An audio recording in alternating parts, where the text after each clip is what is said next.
बिस्मिल्लाहिर्रहमानिर्रहीम। अस्सलाम वालेकुम नाज़रीन, प्रोग्राम मुकाबले में मेरे और आमिर मतीन साहब की तरफ से खुश आमदेद कहेंगे हम अपने तमाम देखने वालों को। इस वक्त जो पाकिस्तान का मंजरनामा है वो हर चंद घंटे के बाद एक मुकम्मल और एक अलग तस्वीर जो है वो लोगों के सामने, अवाम के सामने, पाकिस्तानियों के सामने लेकर आ रहा है। पाकिस्तान के सियासत के जितने भी मामलात थे वो सियासी लोग उसका हल कम मगर कानूनी और अदालती लिहाज से अगर बात करें तो उसकी मिसालें हमारे सामने रोजाना कई आती हैं।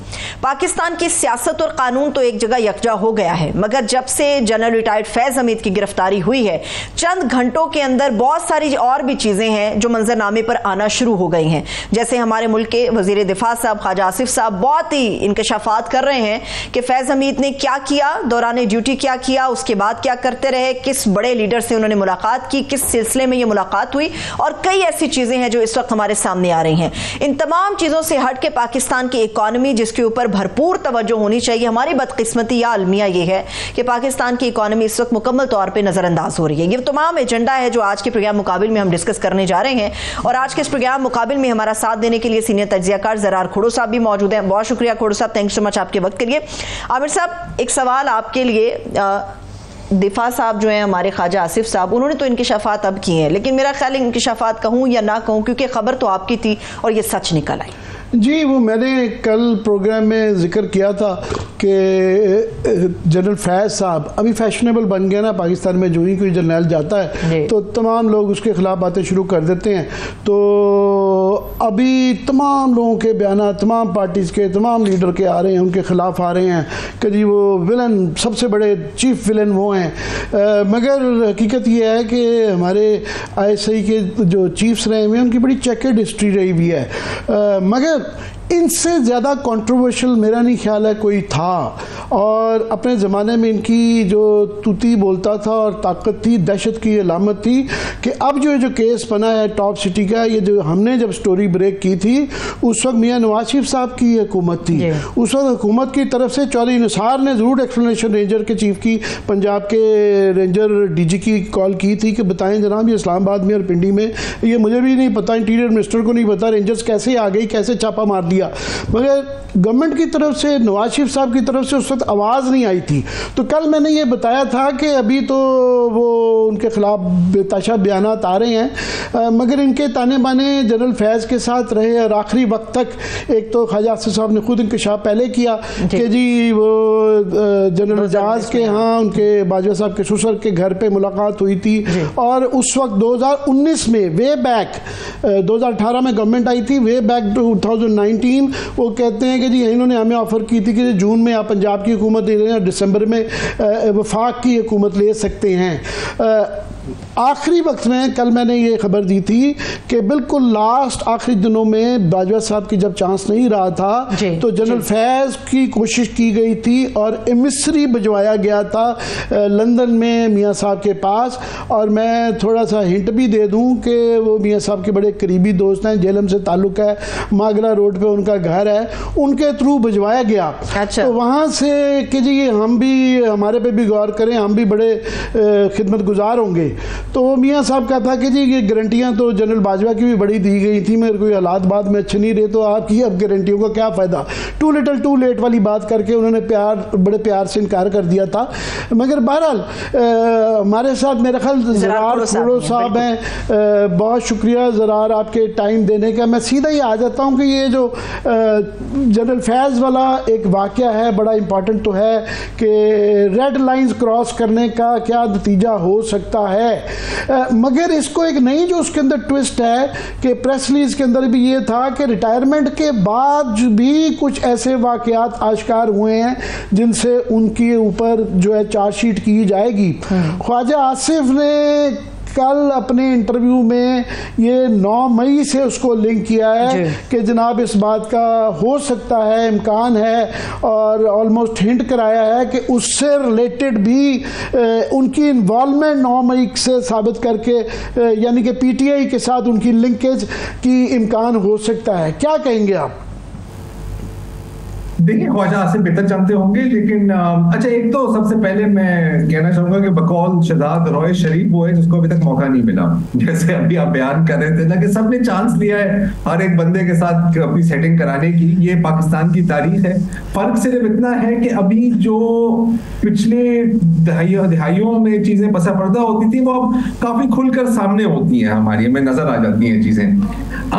देखिए बिल्कुल मुमकिन है, और बज़ाहिर अब देखिए ISPR के जो प्रेस रिलीज आया है जिसका आप अभी जिक्र कर रहे हैं, उसमें आराम से आप कह सकते थे कि जी ये टॉप लाइन की वजह से बिल्कुल करप्शन को नहीं टॉलरेट कर सकते, इस तरह की चीजों को इंस्टीट्यूशन के अंदर। लेकिन एक्सप्लिसिट मेंशन किया गया है ना पोस्ट रिटायरमेंट हरकतें, और पोस्ट रिटायरमेंट हरकतें और क्या हो सकती है।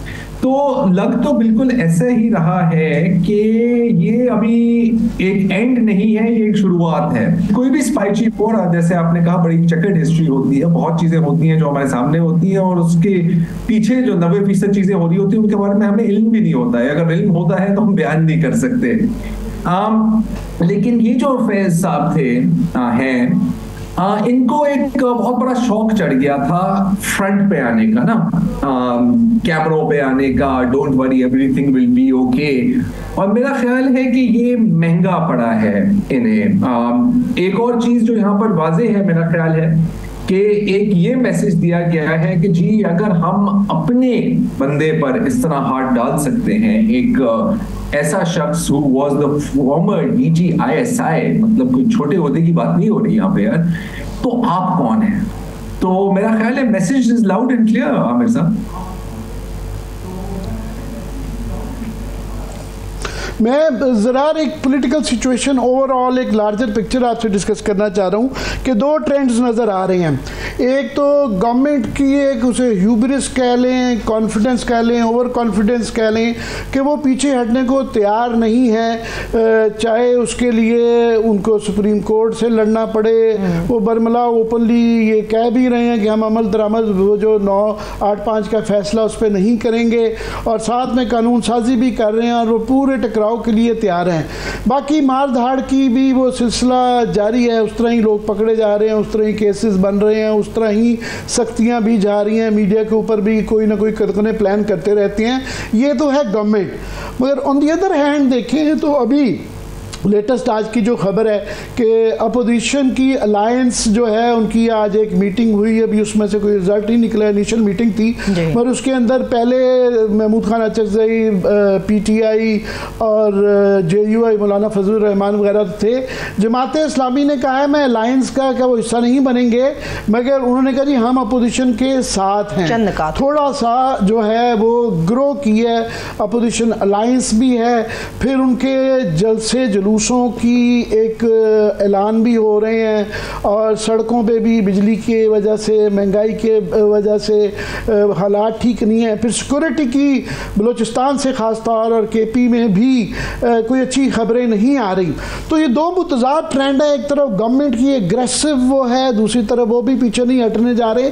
तो ये क्या, where do you think this everything is headed?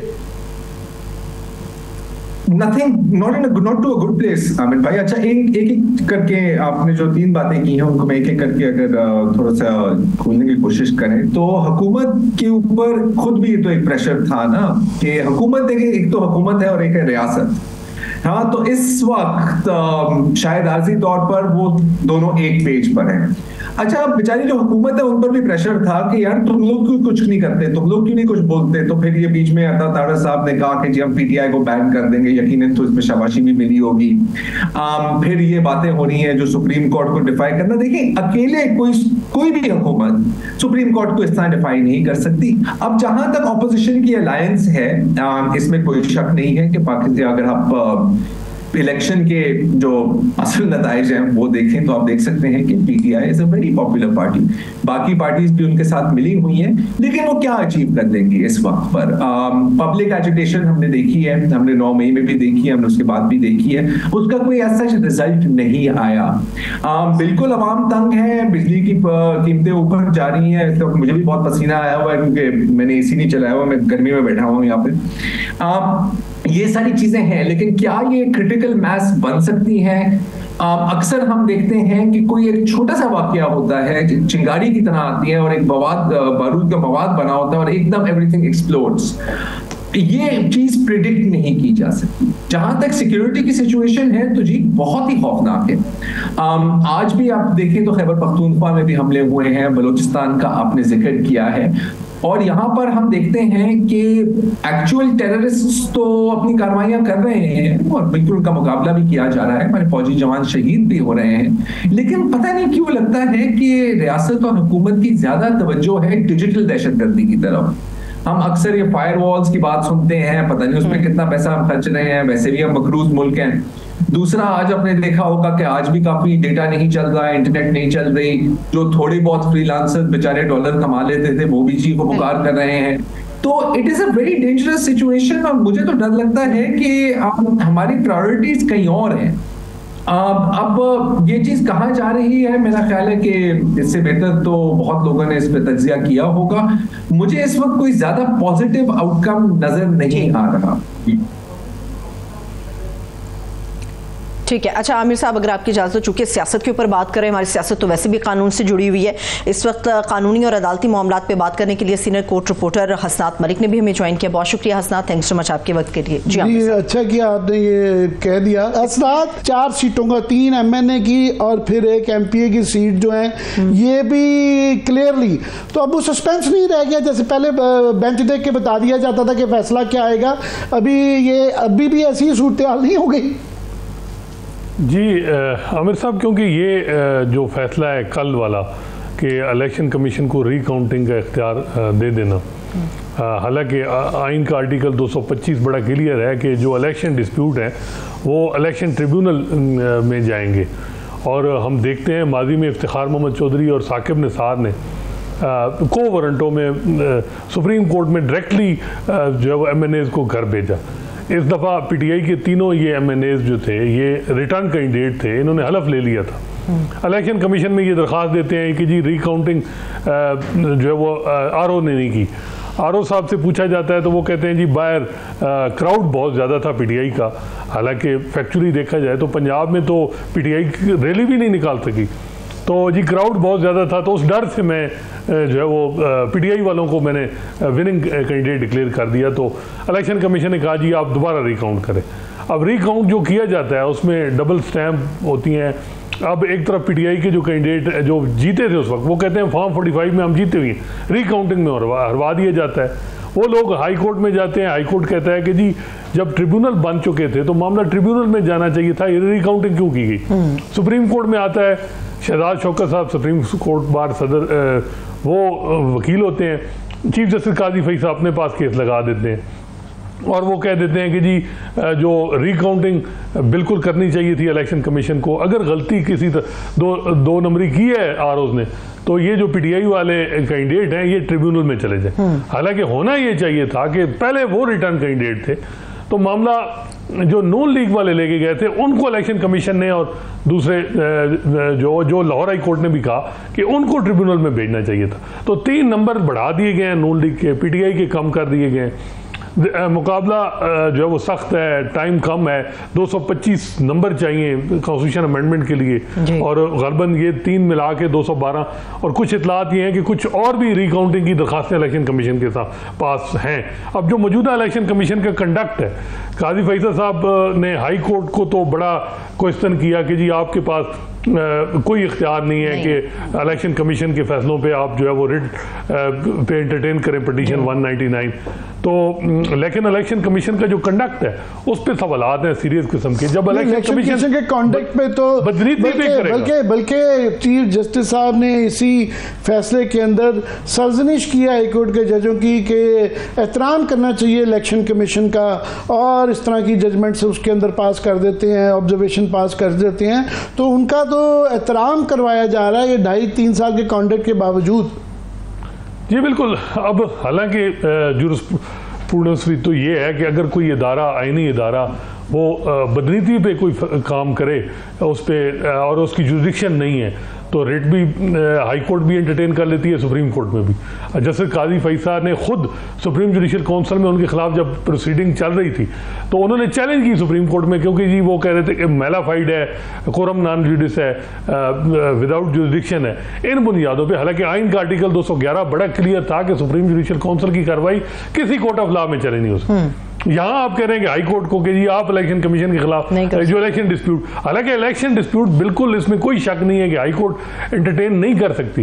Election dispute election tribunal में जाएंगे, उसके बाद सुप्रीम कोर्ट में अपील आएगी। लेकिन जो इलेक्शन कमीशन है एडमिनिस्ट्रेटिवली आरओज जो है वो जुडिशियल फंक्शन नहीं अपना सरंजाम दे रहे उनको। इसी वजह से अभी रिसेंट जो सुप्रीम कोर्ट की जजमेंट है, इसी वजह से कहा गया है कि ना सुप्रीम कोर्ट और ना हाई कोर्ट के पास इख्तियार है कि वो डायरेक्टली एमएनएज को एमपीएस को नायल करे, सारे मामला ट्रिब्यूनल में जाए। तो मकसद ये है कि नंबर पूरे और कॉन्स्टिट्यूशन अमेंडमेंट के लिए राह हमवार जो एक तस्वर बन रहा है वो बड़ा खतरनाक है।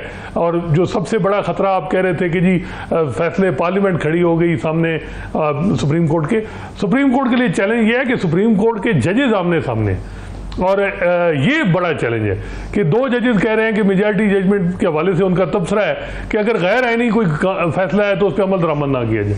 अब सुप्रीम कोर्ट के जजेस जब इस किस्म का तबसरा करेंगे तो फिर आप इलेक्शन कमीशन या पार्लियामेंट से क्या शिकायत करें? हालांकि आगे आने वाले जस्टिस मंसूर अली शाह साहब वाजे कर चुके हैं जो भी फैसला होगा उसके ऊपर अमल करना पड़ेगा। अभी मुझे ब्रेक लेनी है आमिर साहब, एक छोटा सा ब्रेक ले लेते, ब्रेक से वापस आएंगे। हमारे मेहमान हमारे साथ मौजूद रहेंगे दोनों, ब्रेक से वापस आके यहीं से कंटिन्यू करेंगे। Stay with us.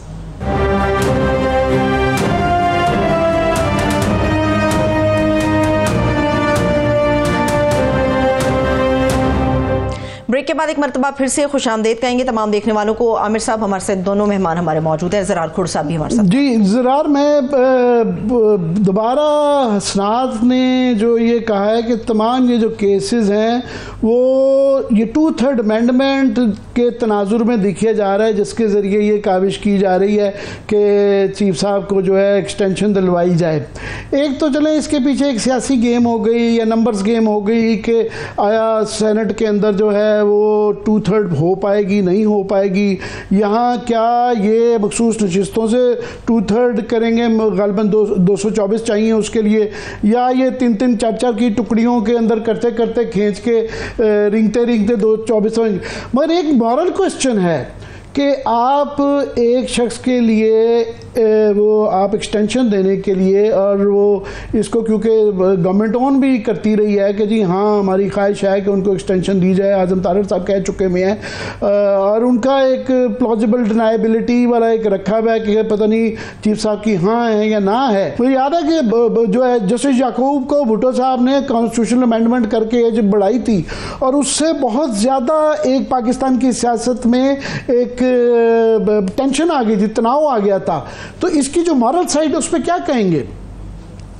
देखिए, मेरा ख्याल है कि मॉरल सवाल तो बहुत पीछे रह गए हैं ना यार, और आज नहीं काफी टाइम से अभी आप देख रहे हैं किस तरह इलेक्शन को डिले किया गया, पहले फिर जिस तरह इलेक्शन कंडक्ट की गई, अब ये मोरालिटी से हम बहुत आगे निकल गए हैं। ये एक सरासर सिर्फ और सिर्फ एक इक़्तिदार की खेल है, एक ताकत की खेल है, और इसमें मतलब questions of justice, questions of fairness, questions of morality अब बहुत पीछे रह गए, और ये सब जानते भी हैं। और अब तो मेरा ख्याल है कि रूल्स ऑफ द गेम पर बात करना ही एक शायद हमारी ही बेवकूफ़ी है।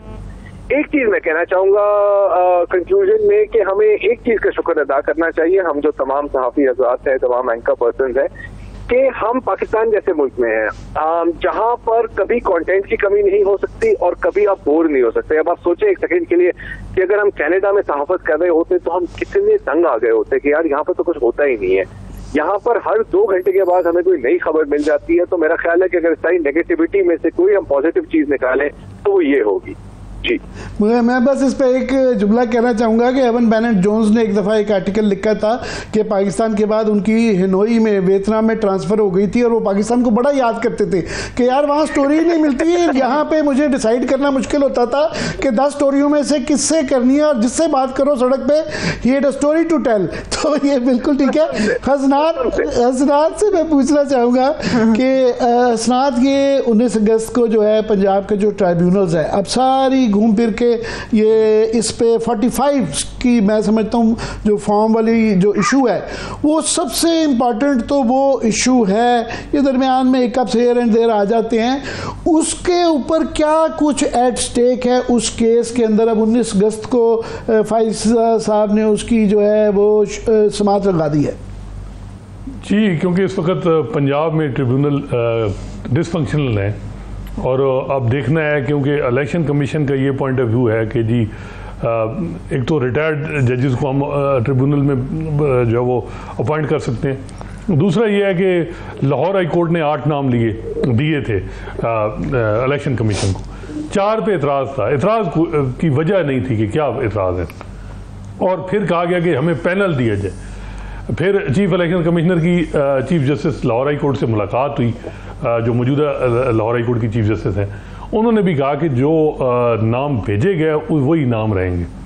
अब जो कंट्रोवर्सी है कि वो है कंसल्टेशन की, कि इलेक्शन कमीशन क्या जो अपॉइंट करेगा ट्रिब्यूनल, उसमें सिर्फ खाली जो वो पूछना है चीफ जस्टिस से, या चीफ जस्टिस जो है वो जो हाई कोर्ट मीनिंगफुल होगी, वो मीनिंगफुल कंसल्टेशन है या नहीं, या किसकी सुनी जाएगी, इलेक्शन कमीशन की या चीफ जस्टिस की? बिल्कुल ये है कि जी अब इसमें अपर हैंड, क्योंकि एक बात ये भी हो रही है कि जो केसेस तकसीम बाइफरकेट करने हैं मुख्तलिफ डिवीजन में, अब चीफ जस्टिस एक पॉइंट ऑफ व्यू है कि चीफ जस्टिस करेगा कि कौन सा जज किस डिवीजन के केसेस सुनेगा। इलेक्शन कमीशन कहता है कि जी हमने ये करना है, ये भी एक पॉइंट ऑफ व्यू है। अब इसमें जो पहले 2 जज किए गए, क्योंकि उस वक्त तो पूरे पंजाब में बड़ी हैरानगी की बात है कि अमीर भट्टी साहब ने 2 जज दिए ट्रिब्यूनल के लिए। अब जो मलिक शहजाद साहब ने 8 दिए हैं, ये अगर ये 8 ही काम करेंगे तो फिर निज़ाम के लिए ख़तरा तो होगा, क्योंकि ये हाईली इंडिपेंडेंट जजेस हैं, और फॉर्म 45 और 47 पे जो चीज़ होगी वो सामने आ जाएगी। तो अब सारा मसला तो यही है कि लेकिन अब चीफ जस्टिस काजी फैसा, ये बड़ा इंपॉर्टेंट केस है। अगर ये इलेक्शन कमीशन का पॉइंट ऑफ व्यू एंडोर्स कर देते हैं और लाहौर हाई कोर्ट का जजमेंट सस्पेंड कर देते हैं, तो फिर तो मौजूदा हुकूमत के लिए ठीक होगा और निज़ाम इसी तरह ही चलता रहेगा। हसनात, आपसे ही मैं इसका कंक्लूजन करवा लेता हूँ कि जिस तरह मैंने कि वो हंस पड़े और ज़रा सही कह रहे थे कि अखलाकियात वाले मामला तो दूर हो चुके हैं, यहाँ घूम फिर के खुल के जो है ना ये सारी बात 2/3 अमेंडमेंट ला के चीफ साहब को दवाम देने वाली इशू ही आ गया है, ऐसा ही है जी। लेकिन एक बात हमें ज़हन में रखनी चाहिए कि चीफ जस्टिस काजी फैसा से जब भी पूछा गया, बल्कि उन्होंने कन्वे किया कि जी मैंने एक्सटेंशन नहीं लेनी। हाँ, ये है कि अब हर जज को अगर 3-3 साल मिलते हैं तो अल्टीमेट बेनिफिशरी तो वो होंगे, क्या वो उस पर भी इनकार करेंगे और 25 अक्टूबर रिटायर होंगे? लेकिन जो इकदाम किए जा रहे हैं, चाहे रिव्यू जल्दी लगाना, उनकी ये जो आ रही हैं वो आप जैसे हमारे कुलीग उनके जरिए इनडायरेक्टली आ रहा है, बड़ा आसान काम है। एक किसी जगह भी वो ऑफिशियली अनाउंसमेंट कर सकते हैं कि मैं एक्सटेंशन नहीं ले रहा, या जस्टिस मंसूर अली शाह का नोटिफिकेशन हो जाए तो ये बहस खत्म हो सकती है कि कोई कॉम्प्लिकेटेड काम नहीं है, मगर ऐसा हो नहीं रहा। जी बिल्कुल यही हो रहा है। और जिस तरह उन्होंने कहा कि रिव्यू जल्दी लगे, नून लीग ने 4 दिन बाद दरख्वास्त दी 12 जुलाई के फैसले पे, 18 तारीख कमेटी के सामने आ जाती है। कमेटी का ये 2 जजेस का ये पॉइंट ऑफ व्यू है कि जी पहले हमें जो है वो डिटेल जजमेंट आने देने दें, समर वेकेशन ख़त्म हो, रिव्यू इतना जल्दी, हालांकि 30 दिन होते हैं, आखिरी दिन रिव्यू फाइल होता है, इस दफ़ा जल्दी हो, इलेक्शन कमीशन ने भी किया इन्होंने। तो ये कंट्रोवर्सी जैसे आपने कहा कि नोटिफिकेशन होगा उससे हल होगी, या चीफ जस्टिस काजी फैसा साहब खुद कोई ऐसा पब्लिकली कह देते हैं कि जी मैं कोई इंटरेस्टेड नहीं हूँ, या रिव्यू डिसाइड होता है फाइनल। बज़ाहिर ये लग रहा है कि इस वक्त सुप्रीम कोर्ट के अंदर भी अनसर्टेनिटी है, और हुकूमत जो है अब क्या, ये भी लग रहा है कि डबल माइंडेड है हुकूमत के में एक तबका, वो भी ये भी देख रहा है कि हम इतना ज़्यादा आगे ना जाएं, और अगर ये जजेस 8 और इनका जजमेंट प्रिवेल कर जाता है तो फिर हमारे लिए ज़रा अच्छा नहीं रहेगा। तो ये है कि हम अगले चीफ जस्टिस से बात करें, लेकिन बज़ाहिर ये भी लग रहा है कि अगले जो चीफ जस्टिस हैं मंसूर अली शाह, वो कोई कमिटमेंट भी के लिए भी नहीं है राज़ी कि कोई ऐसा कमिटमेंट दे दे, उनका नोटिफिकेशन फौरी हो जाए। उनको भी अंदाज़ा है कि कमिटमेंट दे के अगर ओहदा लेना है तो फिर उनके सामने जैसे मैंने बताया साकिब निसार साहब का मॉडल भी है और चीफ जस्टिस साहब का भी है, तो वो उनके सामने है। तो देखते हैं ये अब गारंटियों से काम चलेगा कि बगैर गारंटियों के क्या होगा। बहुत बहुत शुक्रिया, थैंक यू सो मच, बहुत शुक्रिया। हसनात मलिक हमारे साथ मौजूद थे, ज़रार खोड़ साहब मौजूद थे, उनके वक्त का भी बेहद शुक्रिया। अभी एक ब्रेक लेते हैं फौरी तौर पे, ब्रेक से हम वापस आएंगे तो बात करेंगे कि सारा जोर सियासतदानों का सियासी दावपेच के ऊपर है, इकोनॉमी की खबर कौन लेगा। ब्रेक से वापस आके हम आपके सामने इकोनॉमी की सूरत हाल रखेंगे। Stay with us.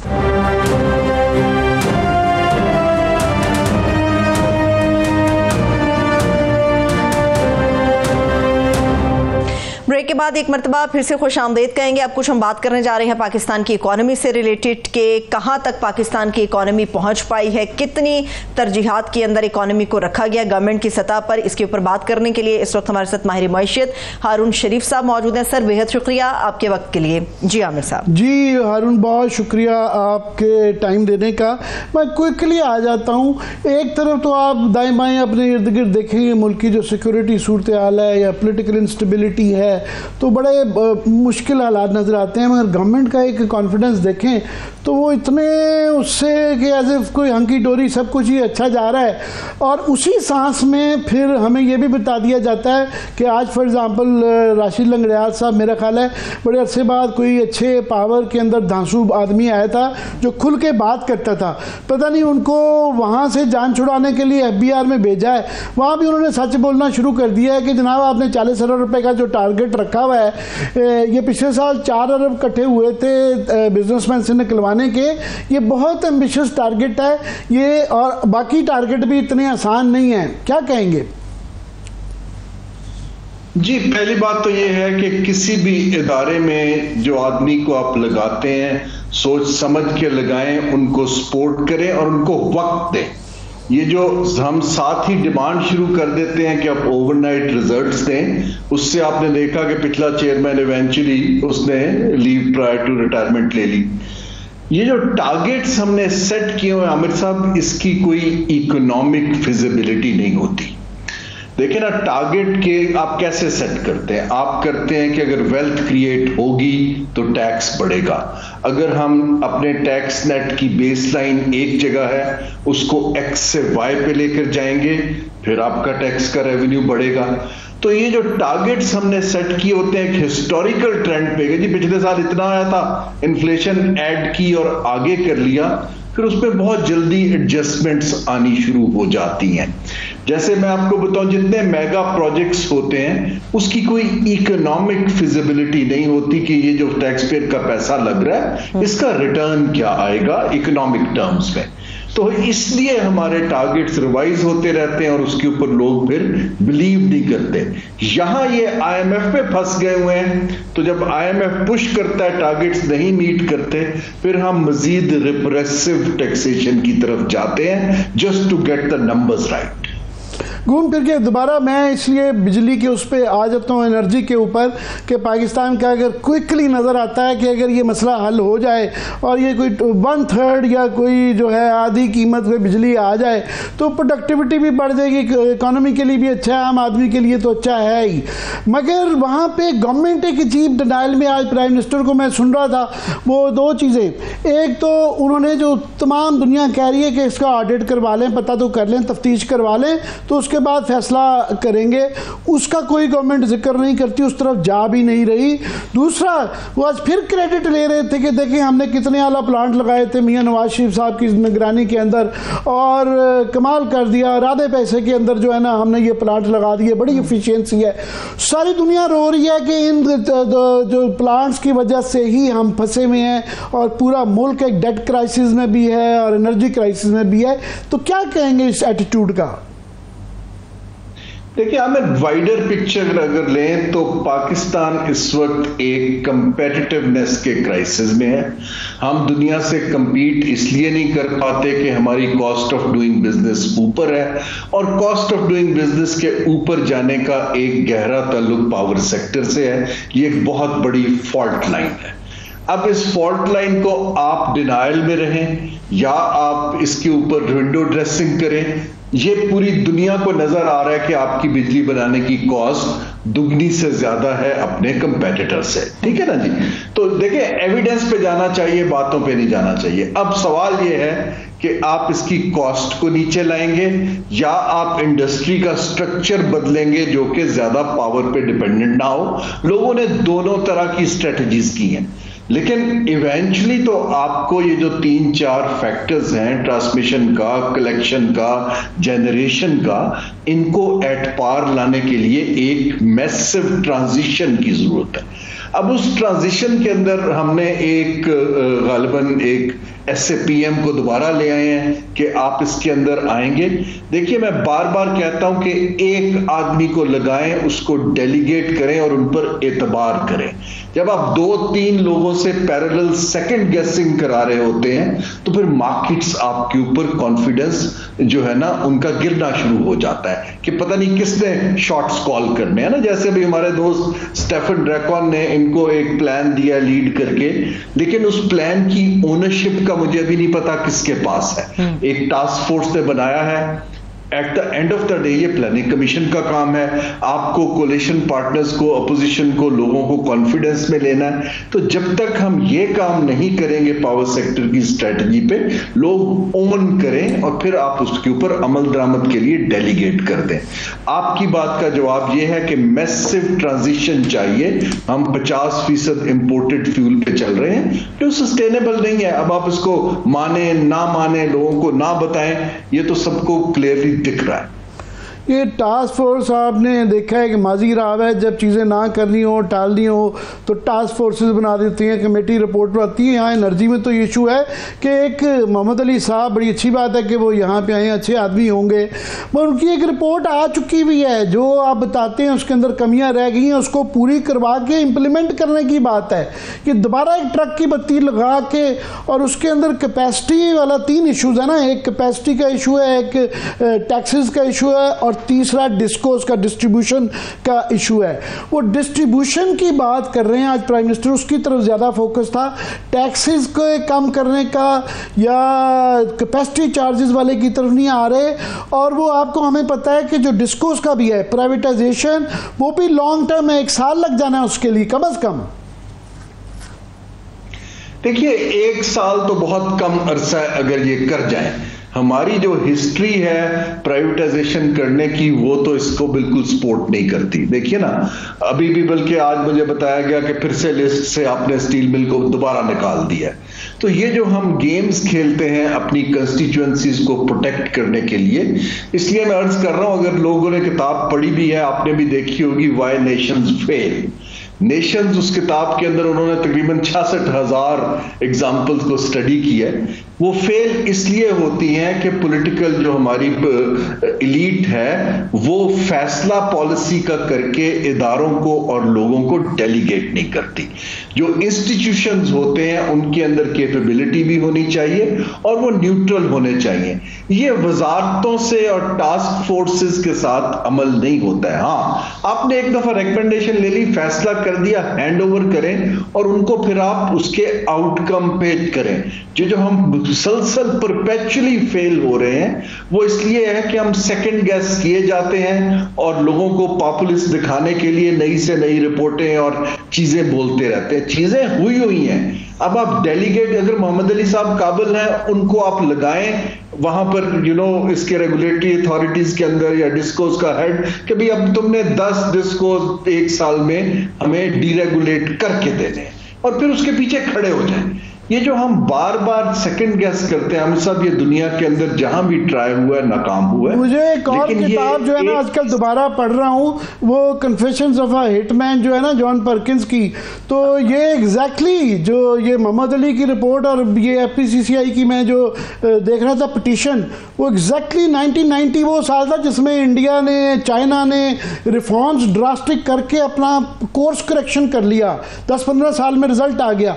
हमने एग्जैक्टली 1990s में एक इंफ्रास्ट्रक्चर के अंदर इन्वेस्टमेंट की जो कि प्रोडक्टिव अपना कैपिटल उधर जाया किया, दूसरा ये प्लांट्स लगाए।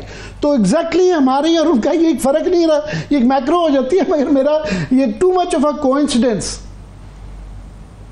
जी देखिए, ये जो हमारा इस वक्त जो है ना, हमारा पॉलिसी रिस्पांस कभी नहीं रहता। देखिए, अगर प्रॉब्लम हमारी पावर सेक्टर की थी, हमने उसमें जनरेशन के प्रोजेक्ट्स लगा के रिस्पांस दिया। एक पॉलिसी रिस्पांस ये भी हो सकता था कि आप डीरेगुलेट कर दीजिए और आप प्राइवेट सेक्टर को, ये जो डिस्कोस जो थे, वैसे बाय द वे ये जो आईपीपीज की पॉलिसी आई थी पहली दफा, इसके अंदर हम जिक्र नहीं करते, इसको वर्ल्ड बैंक ने ना सिर्फ एंडोर्स किया था और उसको उन्होंने मिलके बनाया था। उन्होंने इतनी तारीफें वर्ल्ड बैंक ने और अमेरिका ने की थी कि ये बहुत ही जबरदस्त चीज है, और वो अभी उस पिटीशन के अंदर जिक्र है कि हमें बांग्लादेश से डबल कीमत पे वर्ल्ड बैंक ने 15% के ऊपर लोन दिया था, जबकि उस वक्त 11% के कमर्शियल अवेलेबल था। जी, आप प्रोफेसर सैक्स का आर्टिकल को गूगल कर लें जो कहता है how world bank robbed Pakistan. देखिए, हमें अपने आप की खुद पॉलिसियां बनानी है, आगे चलना है, लेकिन आगे देखना चाहिए कि जो कर ली गलतियां उसको मान ले, चले पब्लिकली अनाउंस ना करें, लेकिन अब उसके ऊपर एक गेम प्लान टेबल पे रखें। देखिए ना, ये हमारे वजीर आजम बार बार कहते आ रहे हैं एक चार्टर ऑफ इकोनॉमी, तो अब ये पावर सेक्टर का या ये जो ग्रोथ की रिपोर्ट आई है, इसको टेबल पे क्यों नहीं रखते चार्टर ऑफ इकोनॉमी और लोगों को टेबल पे बिठाएं कि जी ये हमारे पास है, let's debate and finalise and agree. ये जो हम संभाल के रखते हैं और खुद करने की कोशिश करते हैं, आपको सब स्टेक होल्डर्स को एतमाद में लेने की और डेलीगेट करने की जरूरत है। ये सेंट्रलाइज तरीके से मईशत जो है आगे इतने बड़े मुल्क में नहीं चला करती। लास्ट 2 मिनट्स है हमारे साथ। लास्ट 2 मिनट्स मुझे बताया जा रहा है, मगर ओवरऑल क्योंकि ये जो है ना, आगे ज़रार खोड़ो अगले पिछले सेगमेंट में हमारा मजाक उड़ा रहे थे कि हम ये पता नहीं क्या अखलाकियात की बात कर रहे हैं। यहाँ वो जो नज़र जो इस वक्त सिचुएशन है, करंट सिचुएशन में ये डिनाइबिलिटी के साथ कि जनाब ये एक डिनाइल में रहने से तो मसले नहीं हल होते, कोई होता हुआ नजर आ रहा है आपको? जी, परपेचुअल डिनाइल है। एक तो होती है ना कि एक आध दफा की डिनाइल, हमारी इलीट एक परपेचुअल डिनाइल में है। अगर आप स्टेफन की रिपोर्ट भी देखें तो वो एक इलीट बार्गेन की बात करता है कि आप नई एक इलीट बार्गेन करें। वो तो मुझे बिल्कुल नहीं दिखाई दे रही, क्योंकि इलीट पॉपुलिज्म में, इलीट इंफ्रास्ट्रक्चर में और प्रोजेक्ट से नहीं निकल पा रही।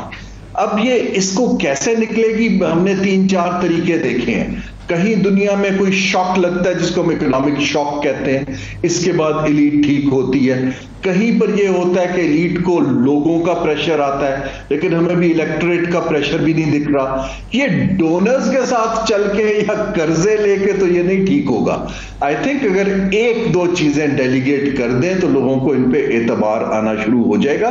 लेकिन एक हैबिट है कि हर चीज हमने सेंट्रलाइज खुद करनी है। ये वाहिद मुल्क है गालिबन जिसपे हर प्रोग्राम के ऊपर प्राइम मिनिस्टर या चीफ मिनिस्टर का ठप्पा लगता है। ये काम प्राइम मिनिस्टर का नहीं है, प्राइम मिनिस्टर का काम डायरेक्शन देना है। मैं सिर्फ होप ही कर सकता हूँ, वरना ये है कि फिर बातें सिर्फ हम होप ही कर रहे हैं। हमारी तो सिर्फ एक इल्तिजा है कि कम से कम इस डिस्क्रेडिट का, ये जो 2 पॉलिसी कई फ्लॉज थे इंफ्रास्ट्रक्चर के अंदर, डॉलर्स के अंदर खर्च के रुपयों में पे बैक करना जिससे डेट रैप हुआ, और पावर प्लांट्स का इसका कम से कम क्रेडिट ना ले।